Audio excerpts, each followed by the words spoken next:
the male ego is enormous.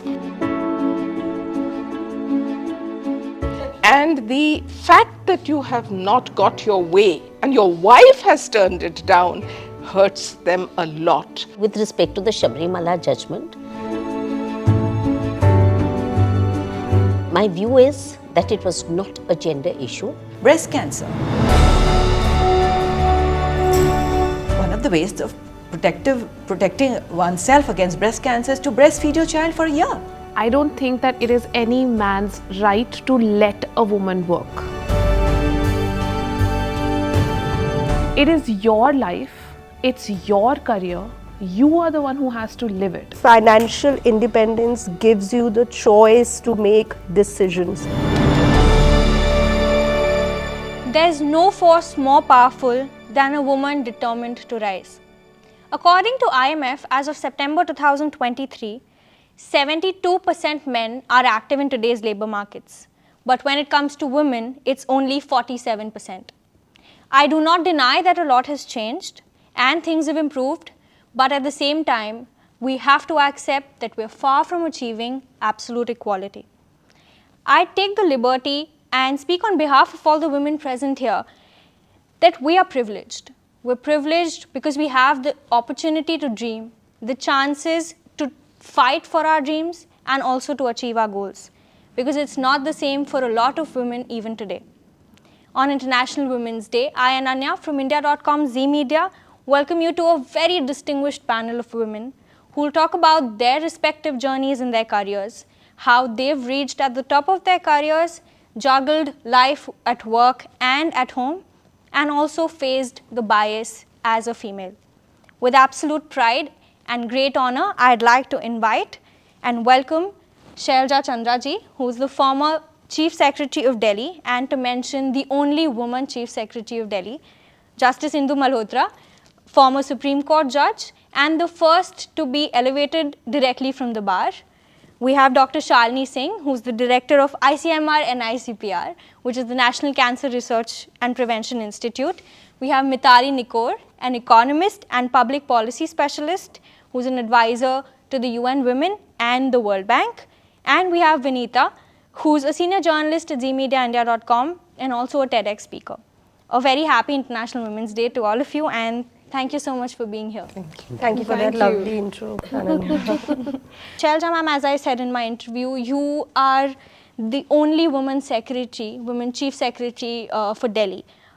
The moment we attach this title, it makes it how this position is specifically quite male dominated, and that is why we have to mention that you're the only woman chief secretary.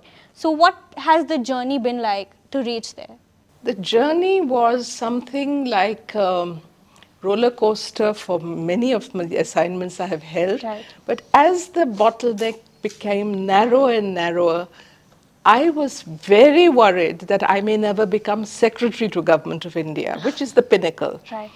And I knew that it's very easy to marginalize a woman, very easy to give you a slightly lower kind of an assignment. And I said, no, there's no way I will reach the proper Secretary to Government of India. And I did. Yeah. But then after about, I think, 2 or 3 years of doing that, it struck me that I am in a certain groove. A chief secretary's position really takes care of the entire horizon, the entire canvas. And very few women become chief secretary, certainly not in Delhi. So when my batchmates and others were being considered, I also threw my hat in the ring, unheard of. Nobody who's been a secretary to Government of India comes back as chief secretary.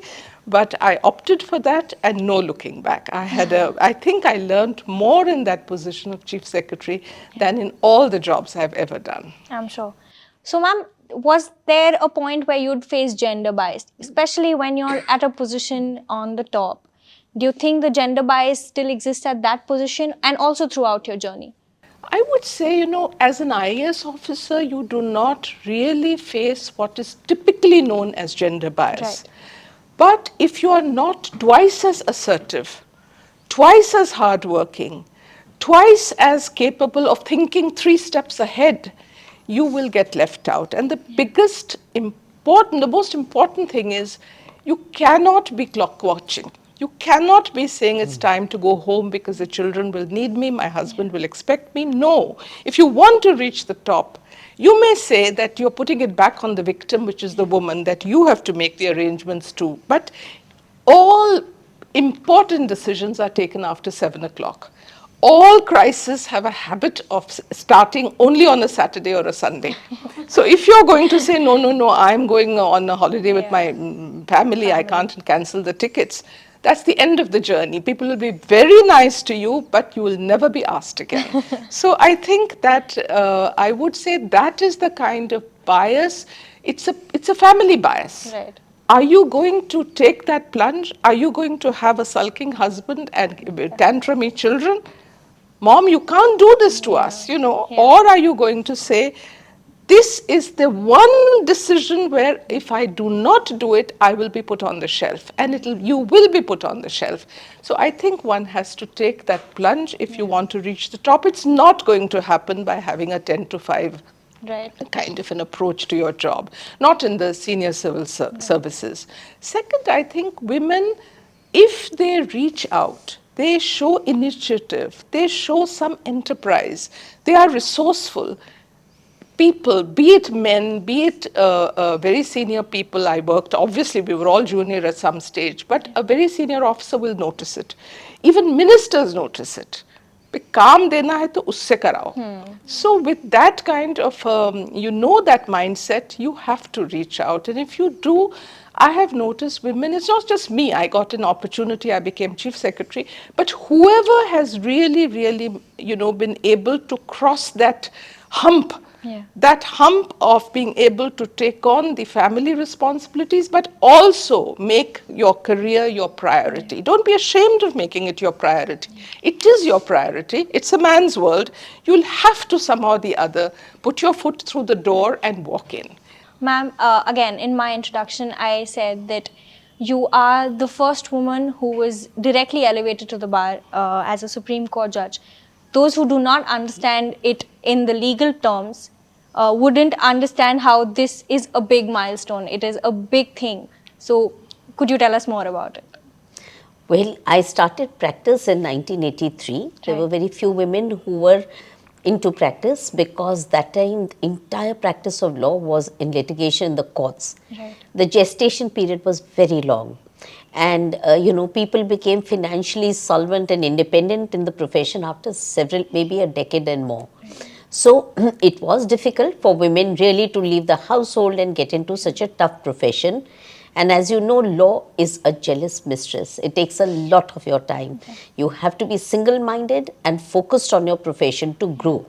It is a man's world, but if you are going to discharge a public function, like even as a judge, you have to put in those hours. You really can't make any excuses. I'm a woman, I have to look after the kitchen. It doesn't work. You have to be single-minded, you have to be focused and consistent, and then you're able to be recognized to, be considered for appointment to a higher public office. And my belief is, on gender, whenever anyone asks me that don't you think there should be reservation in the Supreme Court, in this court, I always say that when you are in a public office, you are discharging a public function, you have to have merit in you. You can't dispense with merit and say, we want a percentage. That's my thinking. Also, I think one judgment that always will come to everybody's mind when we take your name is the Sabarimala case. You had a dissenting opinion. So, how do you say that opinion of yours was not infringing with women's rights? Like, it was a common belief that, women should have been allowed. And so, what would you have to say about it? Well, with respect to the Sabrimala judgment, my view is that it was not a gender issue. It was a matter of protection of a religious sect to follow their beliefs and their practices as they deemed fit. The persons who moved the court were not aggrieved persons. It was on the basis of a newspaper article that some group of lawyers who were never even seen in the court, they had moved this petition directly before the Supreme Court saying that women during the period of menarche, that's from puberty to menopause, were not permitted to enter this temple, for the reason that the deity in this temple was in the form of a Naishtik brahmachari. And so that's why this practice was being followed for centuries. In fact, no one even knows historically as to when was the origin of this temple. Now there are 1,000 temples in India of Lord Ayappa. People could surely go and pray there. There are temples where men are not allowed. There are temples of Devi, etc. So it's a practice being followed, and I thought that every community is entitled to the protection of their fundamental right under Article 26. It's not a gender issue at all. And secondly, my preliminary issue was, please do not entertain PILs from unknown persons on matters of religious affairs, because it will have a cascading effect. There will be, do you know, today, after that, there are about 12 petitions pending in the Supreme Court with respect to practices in other religious communities. So it's a very, very dangerous path to follow. And frankly speaking, we as judges, how can we don't have any specialized knowledge. It's for the community to decide what is the essential practice, what is not.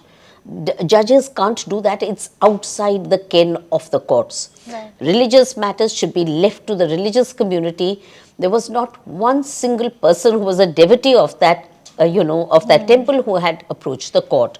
So you have to be very, very circumspect in, entertaining these kind of public interest petitions. You don't know who's behind it, what is the motivation. So you have to be extremely careful in these issues.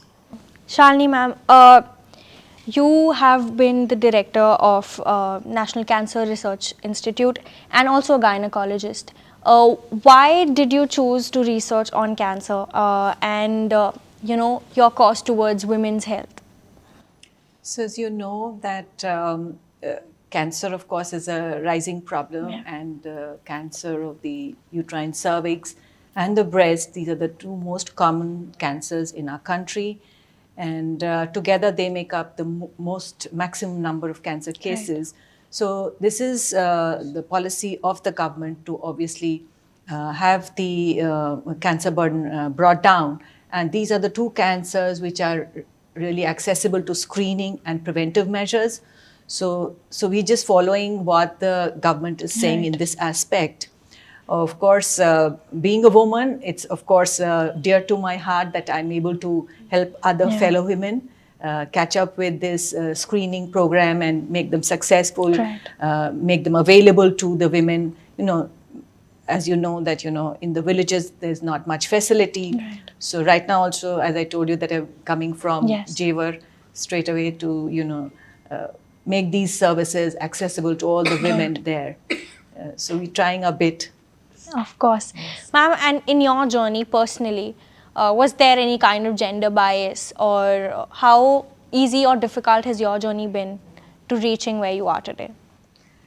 So, I think I'm one of the fortunate ones, right from the childhood, as you once say. We are three sisters, and my father was also a dental surgeon. So they brought us up in an environment where, women and girls are equal to boys and men.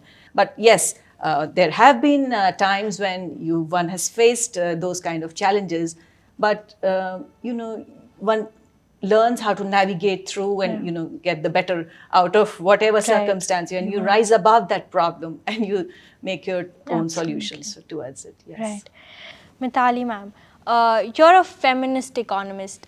It's probably the first time that I've heard of somebody being a feminist economist. So could you tell us more about what a feminist economist is? Firstly, thanks a lot for having me. Thank you so much. I feel so privileged to be sitting with all of these women here today, some of whom started working before I was born. Absolutely. So, so it's really, really amazing to be sitting in this space. A feminist economist is somebody who looks at the practice of economics. When we look at economics as a subject, often we equate it with how are resources distributed. Right? And what kind of growth path for any country do we want to chart, right? That's typically how we function, right? Especially policy economists like myself.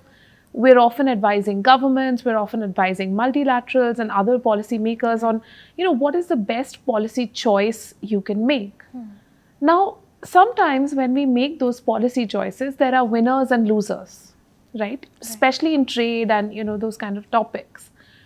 If you can make gender intentional actions, if you can study the impact of your policy, not only on just the population or just the growth rate, but on how that growth will be distributed amongst the various sections of your society, especially the gender disaggregated analysis.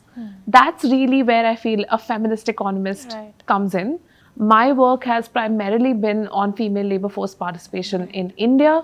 So I feel very, very privileged to be able to work in this space and to be advising a lot of policymakers to apply this gender lens to their, policy analysis and policy work. So, applying the gender lens, we were discussing before the camera started rolling how feminism is a very, very sometimes misinterpreted, misunderstood term as well. When you decided on being a feminist economist, how did your family take it? How has your journey been like with feminism as a concept? Sometimes there are people or women who do not get that in their family. So for them to understand that is difficult, and to make people around them understand that is also difficult. So pursuing a career in that. Yeah. So I want to react to one or two things that the panelists have said. So ma'am started off with saying that there is no bias in the services. Right. And then she narrated a whole incident of how women have to make certain choices that men don't. Yeah. But that is exactly evidence of bias. And ma'am talked about the hours that she has put in throughout her life to be at this point, and we are all putting in, right? I work 16 hours a day. I expect my team to work 18 hours a day. Most of my team is young women under 25. Right. So everyone has to work, like that. Definitely. But then the question becomes, are we as women changing our natural state of being for accommodating male and patriarchal structures? Should we not instead be advocating for a change in the workplace to accommodate us than to change for the workplace? So one example, for example, is that when we look at the care economy, right? Everybody talked about balancing work and home.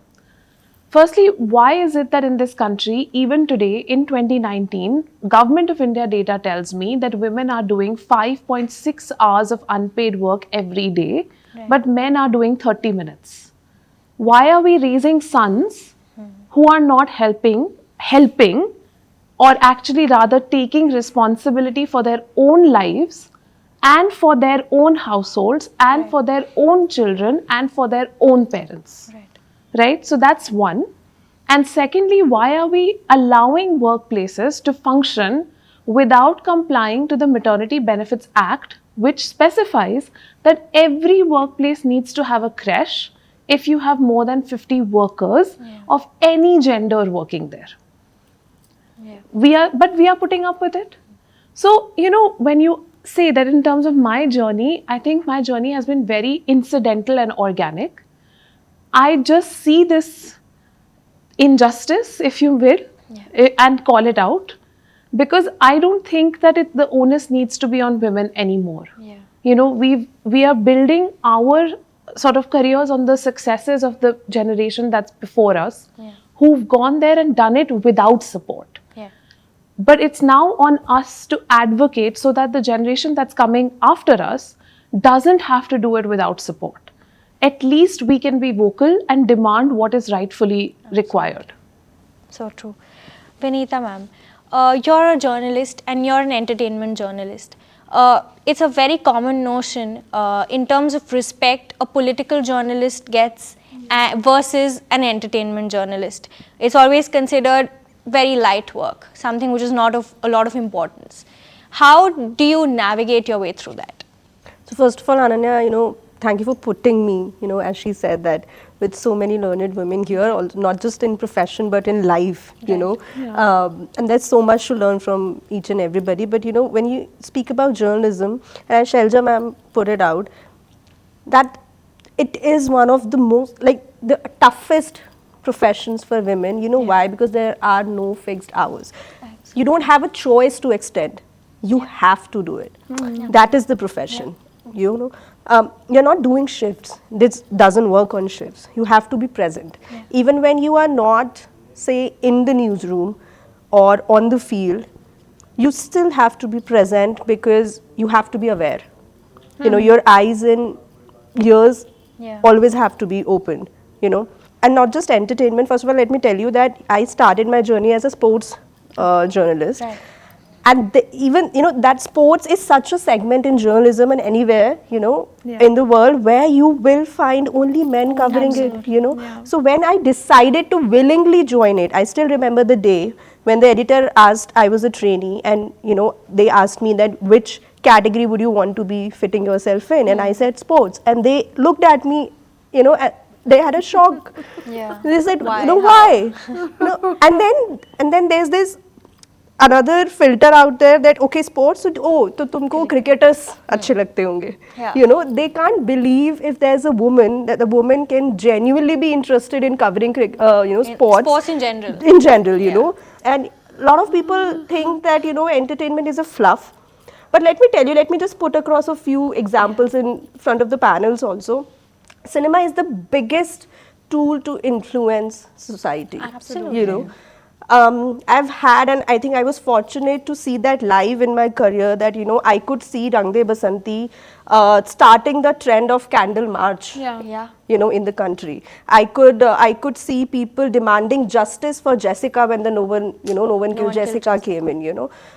So those, I mean, I could see Anushka Sharma once giving an interview about pay disparity in the industry, and that's how the pay disparity conversation began. You know, Kangna spoke about nepotism, and the whole world got to know about the term. Nepotism. You know, so let me tell you that this is the biggest tool to influence people.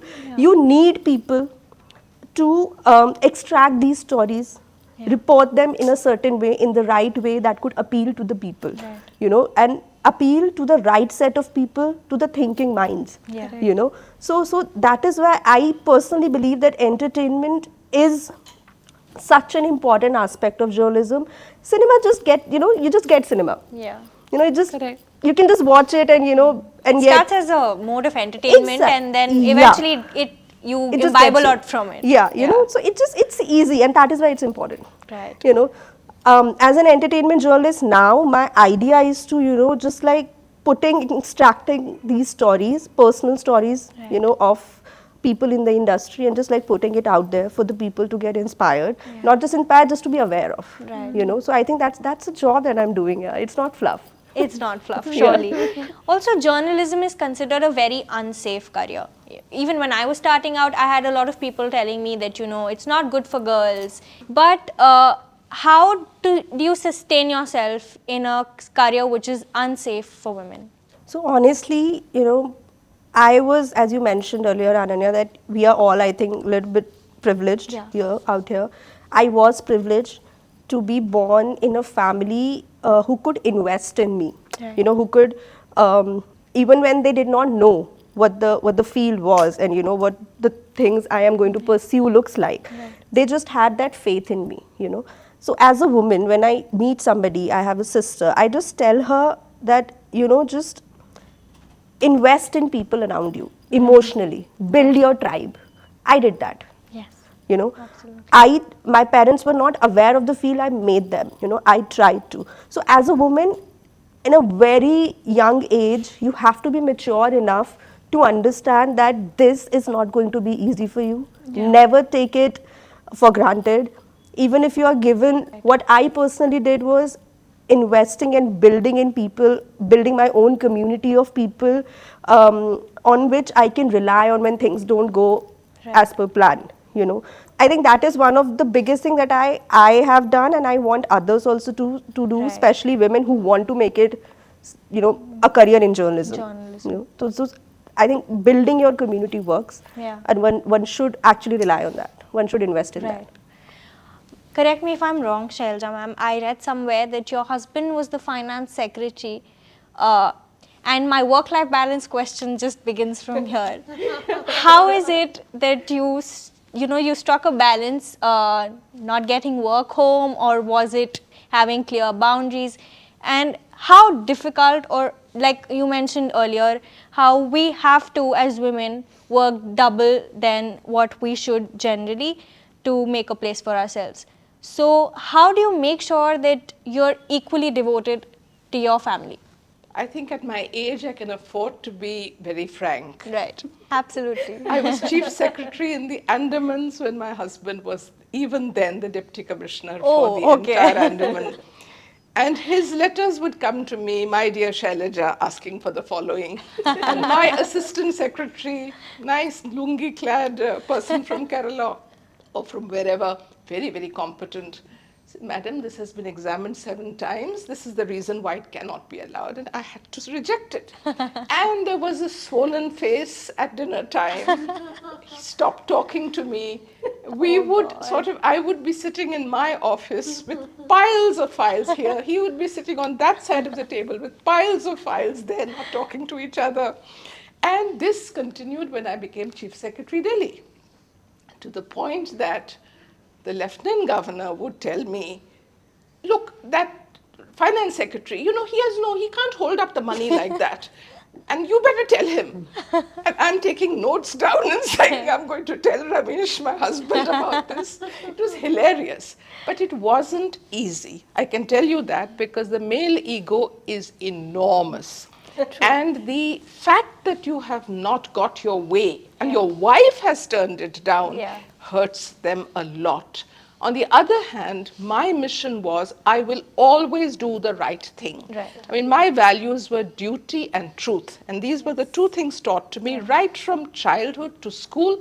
They've never left me. You can dangle any carrot in front of me, I will not bite. So I would say that it was very difficult because the children were small. I had 3 children, by the way, not 2 even. So I had one advantage. My mother always stayed with me. Not everyone has that. I had many women colleagues who used to complain about the maid having done this, maid having done that, because they were dependent on maids. Now, I would say one side is that my mother stayed with me, but the fact remains that, and I don't want to join issues, but really I don't think we can wait for that happy day when we have creches. We can wait for that happy day when the boys are going to enter the kitchen and be trained, to take on responsibilities. I fully agree it's needed. But right now, if I'm talking on International Women's Day to young women, I would say if you want a career, if you want a job, it's different. If you want a career, you have to go that not just extra mile, extra 2 miles. And don't make a victim of yourself. You have an opportunity to shine. Women do have that opportunity. To be quite frank with you, I think all women are gifted with the capacity to write well and speak well. There is no woman I've come across, given a meeting, where a woman, given the chance, does not speak well. So I think these are some of the things which can be built upon. I also feel, since you've asked me, once you start getting intoxicated with the fact that you are competent, you can get there, and you're better than many of the men who are surrounding you, that intoxication takes you forward. As far as kids are concerned, I would say if from day one they see their mother is working and working with a certain objective, not just to glamorize, but she has a career path. My son was laying the table for me when he was 5. I could ring him up and say, we're having people for dinner, can you please put out, and down to finding katoris in which the pickle would be put, a 5-year-old child did that. So that is because if you give them the threshold to be independent, they will become independent. Don't do their homework for them. Just, my husband used to say, if he's no good at studies, he'll open a shop, it's fine.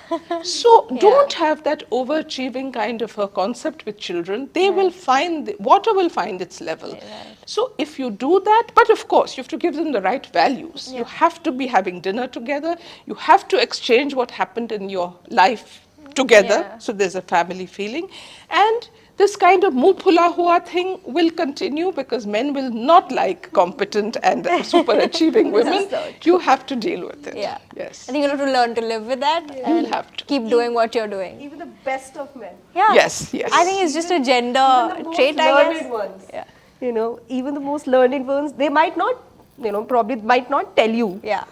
But, Oh, but you they can do. sense. I think my worry is that hardly have I started a story, the judgment has come. Oh, of course. I mean, you haven't even heard what I'm saying, and you will say, no, you didn't do the right thing. You shouldn't have said this. What? You will have to first listen. Yes. Even when you're talking on phone and there's a conversation that's happening in which, you know, you happen to be guiding somebody. Yeah. Just, you know, just out of nowhere. And the man is listening from behind, and he would tell you later, you know, I know that you'll do your own thing, but let me just tell you that, you know, you should not have said her, you know, that probably worked for you. That might not be working for her. I'm like, why were you even eavesdropping? You know, so that happens. So true. Yeah. Ma'am, what about you? Work-life balance. Again, you also, like Shailaja ma'am said, that with your profession, you have to give that many number of hours. So how did you strike a balance with home? Well, I came from a very stimulating background. My father was a senior lawyer, and he was very, very keen that each of his children took to the legal profession. Okay. He was very motivated. Right. So I got a lot of support from my parents. Of course, I've been single, so I haven't had to face any gender discrimination with a spouse. So I could really follow my profession single-mindedly with focus, and my parents gave me all the support while they were there. That's lovely. So I really didn't have to face these problems, you know, with a husband and with children. Right. So the whole, I mean, you know, everyone was my family. And was they were like supportive of it. Yeah, very supportive. Otherwise, you can't go forward. can't. If I had That's to- very important, yeah. ma'am, you know. But like today, it's been years, ma'am, that I'm married. And there are people who keep telling my parents that, you know, her husband is working, you know, and my husband's also a journalist, and he's a political journalist. So people keep telling parents that, you know, he is working, he's doing so well, he's also an editor somewhere. And, you know, just ask her to just like take a break.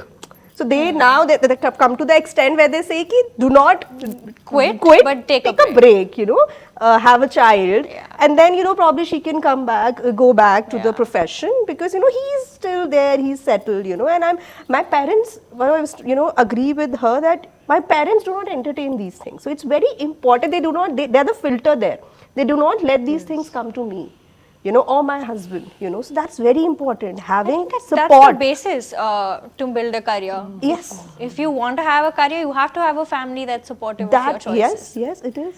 And just taking 1 minute, I do feel that when young women get married, those days are gone when you'd look at a boy in a restaurant and say yes. Yeah. Yes. Yes. So I think when you have that last conversation, it's very important to set the ground rules. Absolutely. That are you going to let me work and have a career? And if he says, no, I mean, when the children come, you know, you can take time off, you'd have to be very clear.